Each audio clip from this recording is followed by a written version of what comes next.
Hey guys, welcome to physics in playground. I hope कि आप लोग अपना मॉक टेस्ट दे रहे होंगे और अच्छे से प्रिपरेशन कर रहे होंगे नीट के लिए। तो अभी देखो, अभी टोटल हम लोगों के पास कितने दिन बच गए हैं। टोटल अब हम लोगों के पास 60 डेज़, ऑलमोस्ट 60 या 59 डेज़ ले सकते हैं, इतना बच गया है। तो इसको अब कैसे यूज़ करना है सारा कुछ अभी हम लोग समझेंगे। तो सबसे पहले गोल होना चाहिए आपका एक। फर्स्ट डे में ही बोला था, मंथ ऑफ जून के फर्स्ट डे में बोला था कि जब भी आप लोग कुछ पढ़ना स्टार्ट करो तो अपना एक रैंक लिख लेना और अपना मार्क्स देख लेना, किस कॉलेज में, सॉरी मार्क्स नहीं, किस कॉलेज में जाना, वो कॉलेज, ड्रीम कॉलेज और एक रैंक, और तब जा कर के पढ़ाई करना। तो एक गोल होना बहुत ज़रूरी है, ठीक है। तो कितना हम लोगों को टोटल स्कोर करना है ये एटलीस्ट मालूम होना चाहिए, किस चीज़ के लिए हम लोग पढ़ रहे हैं, तभी तो उस लेवल का प्रिपरेशन करेंगे। तो टोटल हम लोगों को 600 प्लस, कैसा भी क्वेश्चन हो, रोबोटिक साइंस पूछे या कुछ भी पूछे, हम लोगों को 600 प्लस लाना ही है, ठीक ना। रॉकेट साइंस भी पूछ ले तो भी हम लोगों को 600 प्लस लाना है, तब जा कर के मतलब एक बोलते हैं ना सेफेस्ट, वो है 600 प्लस मार्क्स। कैसे आएगा? तो बायो में 320 प्लस अब स्कोर आप लोगों का आ जाएगा, क्योंकि धीरे धीरे इम्प्रूव कर रहे हो। 73 70 हो जाएगा इम्प्रूव। 5 6 7 8 क्वेश्चन बच जाएंगे, कुछ जो क्वेश्चन छूटेंगे वो भी नहीं छूटेगा, वो भी हो जाएगा, ठीक है। फिजिक्स का पेपर बता दे रहा हूँ। फिजिक्स बहुत लोगों को डिफ़िकल्ट लग रहा है, पर फिजिक्स में 30 क्वेश्चंस ईज़िली सॉल्व हो जाएंगे, ईज़िली।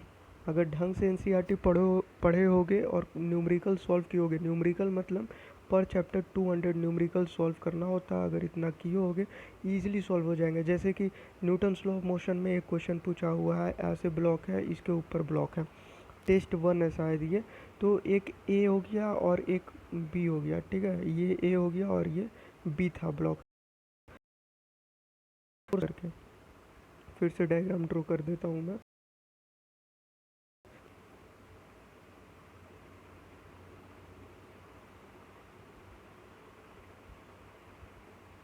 देखो कुछ ऐसे था, इस पे एक ब्लॉक, इस पे एक ब्लॉक, और कुछ ऐसा ये हो गया। अब इसमें बोलता है कि force on A, force on A due to B बताना है। कैसा ऑप्शन था? कुछ न्यूमेरिकल भी नहीं है, कॉन्सेप्चुअल है। कैसा ऑप्शन था? अपवर्ड लगेगा, डाउनवर्ड लगेगा, ठीक है, इधर लगेगा, किधर लगेगा, ये फोर्स पूछा था, नॉर्मल सा। तो यार कुछ नहीं है ये क्वेश्चन जेई मेंस 2002 में न्यूमेरिकल फॉर्म में पूछा गया है, 2003 या 2002 में। और लेटेस्ट देखना है तो 2015 का पेपर उठा के देख लो, जेई मेंस 2015, वहाँ पे इस तरह के क्वेश्चन मिल जाएंगे। और इससे भी लेटेस्ट देखना है तो मेरे पेपर उठा के देख लो, न्यूटन्स लॉ ऑफ मोशन के क्वेश्चन 2018 में मैंने ये सारा कुछ अपलोड किया है, इससे भी ज़्यादा हाई लेवल का पेपर अपलोड किया। ये तो है ही, प्लस पर ये तो ऐसे दिया हुआ मैंने, ऊपर से करके ऐसे एरो बनाया, ठीक ना। दोनों तरह की सिचुएशन है, ये सारा कुछ है। तो इसलिए बोलता हूँ कि पेपर तो इलेक्ट्रॉन कितना होगा, speed of light, maximum question थे फिजिक्स में। तो इजी है, बस इतना बोलूँगा कि कर सकते हो, इजीली कर सकते हो, मेहनत किया है तो सब कुछ इजी है, टफ कुछ होता नहीं है, ठीक ना। इस बात को याद रखना, ना कुछ टैलेंटेड होता है, एक टैलेंट नाम होता है कि बहुत टैलेंटेड है, ये है वो है। टैलेंट नाम का भी चीज़ नहीं होता, और ना टफ और इजी नाम का कोई चीज़ होता है। अगर प्रिपरेशन है तो सब कुछ है, अदरवाइज़ कुछ भी नहीं। तो फिजिक्स में आप लोगों को 140 प्लस टू 130 मार्क्स स्कोर करना है। केमिस्ट्री में 150 प्लस टू 140 मार्क्स स्कोर करना है। बायो का मैंने बता दिया 320 प्लस टू 300। अब करना कैसे है, अब वो समझो। फिजिक्स में आप फोकस करना, फिजिक्स में देखो क्वेश्चन कॉन्सेप्ट पे फोकस नहीं करते हो, तो फिजिक्स में सबसे पहले कॉन्सेप्ट पे फोकस करो, ठीक है। कॉन्सेप्ट्स के बाद ये नीट का एग्ज़ाम है, इसलिए मैं बोलता हूँ कि फार्मूला याद करो। अदरवाइज जेई मेंस और जेई एडवांस रहता, फार्मूला याद करने से कुछ एक क्वेश्चन आप नहीं सॉल्व कर पाओगे अगर फार्मूला याद करके सिर्फ जाते हो तो, ठीक है। फोकस करो कॉन्सेप्ट पे। जैसे सेमीकंडक्टर में क्वेश्चन पूछा था, वो कॉन्सेप्चुअल क्वेश्चन था, कुछ ऐसा ऐसा ऐसा डॉट डॉट डॉट करके था, फिर ऐसे, फिर ऐसे, फिर ऐसे ऐसे, ठीक है। ये सारा क्वेश्चन मेरे एक बार पेपर उठा के देख लेना, सारा क्वेश्चन मिल जाएगा। और ये सारा जेई मेंस में पूछा हुआ है, लेटेस्ट 2016 में इस टाइप के क्वेश्चंस पूछे गए हैं जेई मेंस में, ठीक ना। तो कॉन्सेप्चुअल क्वेश्चन जो भी आएंगे उसको सॉल्व करने के लिए या किसी भी क्वेश्चन को सॉल्व करने के लिए कॉन्सेप्ट आना ज़रूरी है। तो कॉन्सेप्ट पे याद रखो। सेकंड, फार्मूला इसलिए क्योंकि नीट में मैक्सिमम क्वेश्चन 20 to 25 क्वेश्चन आप लोगों को फार्मूला बेस्ड था, ठीक है। फार्मूला बेस्ड क्वेश्चन था, आप उसको अच्छे से देखो, सॉल्व करो। ऑनेस्टली 3 घंटे टाइम दो और 3 घंटे लेकर के सॉल्व करो। ऐसा नहीं कि बायो सॉल्व कर रहे हैं, फिजिक्स केमिस्ट्री छोड़ दे रहे हैं, तो वो तो मजाक कर रहे हो आप, ठीक ना। और कैसे सॉल्व करना है, 2 दिन दिया करो। जैसे आज मैंने पेपर दिया, फिर 2 दिन इसको देखूंगा, अपने मिस्टेक्स को सुधारूंगा, ठीक ना। एग्ज़ाम किस लिए होता है और वो किस लिए, अभ्यास मतलब क्या, जो मिस्टेक्स कर रहे हो उस मिस्टेक्स को दोबारा ना करें। तो उसको अच्छे से एनालाइज करो, अच्छे से सॉल्व करो, अच्छे से समझो कहाँ पे वीकनेस है और कौन सा वीक पॉइंट है। तो वीक पॉइंट को निकालो और उसे सॉल्व करो। क्लियर है, फिजिक्स क्लियर है। उसके बाद पीआईपी के क्वेश्चंस एक बार देख लो, अगर जो बना चुके हैं उनके लिए सबसे बेटर है पीआईपी के क्वेश्चंस, ठीक ना। तो इतना ही करना है फिजिक्स में, इजीली आपका बहुत ही अच्छा मार्क्स आएगा। बस विश्वास रखना, बहुत अच्छा मार्क्स आएगा। अब आते हैं केमिस्ट्री में। तो केमिस्ट्री में कहाँ गया, इधर आ जा। केमिस्ट्री में अब क्या करना है कि आप लोगों को ऑर्गेनिक और इनऑर्गेनिक के लिए एनसीईआरटी पढ़ना है। एनसीईआरटी ही भगवत गीता है ऑर्गेनिक और इनऑर्गेनिक के लिए। कुरान बाइबल जो बोलना है बोल लो, अरदास भी बोल सकते हैं, सारा कुछ एनसीईआरटी है। क्वेश्चंस ज़्यादा डिफ़िकल्ट जाएंगे तो जेई मेंस के लेवल के जाएंगे, ठीक है। और जेई मेंस मैं बार बार बोलता हूँ कर लो। और जेई मेंस क्या है यार, जेई मेंस है ना, जैसे मार्कोनिकॉफ रूल्स और एंटी मार्कोनिकॉफ क्या होता है, खरास इफेक्ट बोलते हैं एक तरह से, पर ऑक्साइड और पर ऑक्साइड भी बोल सकते हैं उसमें।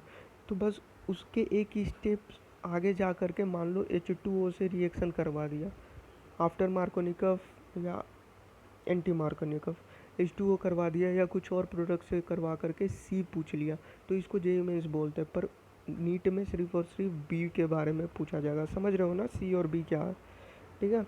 इतना ही जाया जाएगा। तो इसलिए आप लोगों को सबसे पहले केमिस्ट्री ऑर्गेनिक में सबसे पहले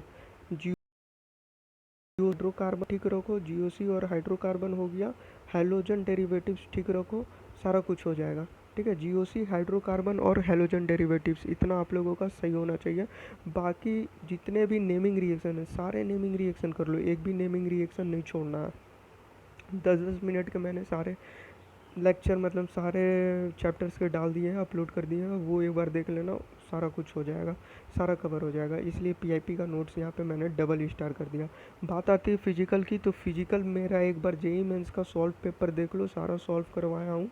और उसके बाद आप लोग एक भी पेपर उठा के देखो, कुछ भी 2019, 2018, 2017, 16 और जो भी नीट के मॉक टेस्ट हो रहे हैं उसे उठा करके देखो और सॉल्व करने का कोशिश करो, देखो कितने क्वेश्चंस बन रहे हैं।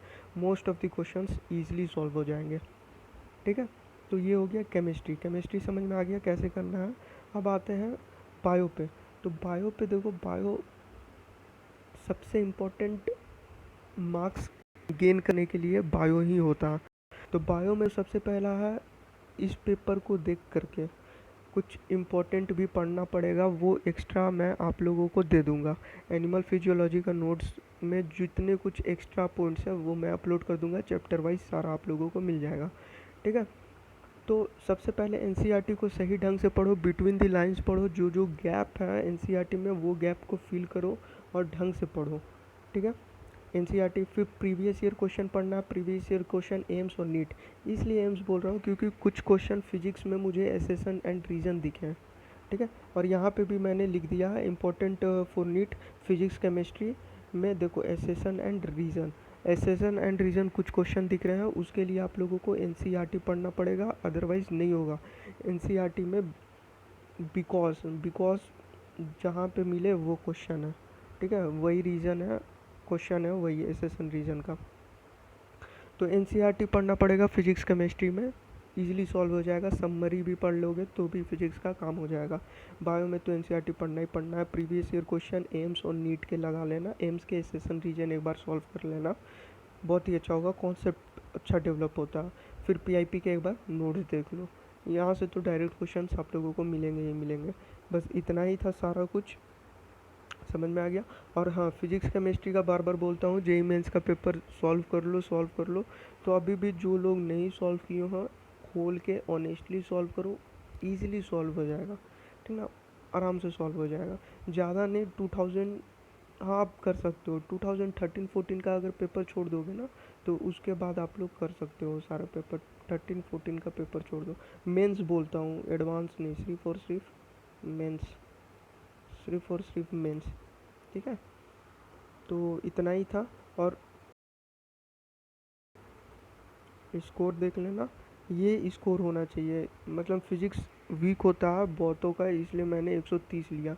और क्वेश्चंस देखा जाए तो क्वेश्चंस कैसे करना है, 80 क्वेश्चंस कर लो अगर बायो में सही सही तो बहुत अच्छा है, बहुत अच्छा है। 75 कर लेते हो तो भी सही है, पेपर के अनुसार मैं बता रहा हूँ, जैसा मॉक टेस्ट मिल रहा है उस हिसाब से 80 क्वेश्चंस बहुत ही अच्छा है। केमिस्ट्री में 140 स्कोर कर लेते हो, ये भी सही है। एंड फिजिक्स में 130 से 140, 140 तो बहुत अच्छा है, पर 130 स्कोर कर लेते हो तो ये भी अच्छा है, ठीक ना। तो इस तरीक़ा से स्कोर करो सॉरी, इजली हो जाएगा। Thanks and best of luck for your exam.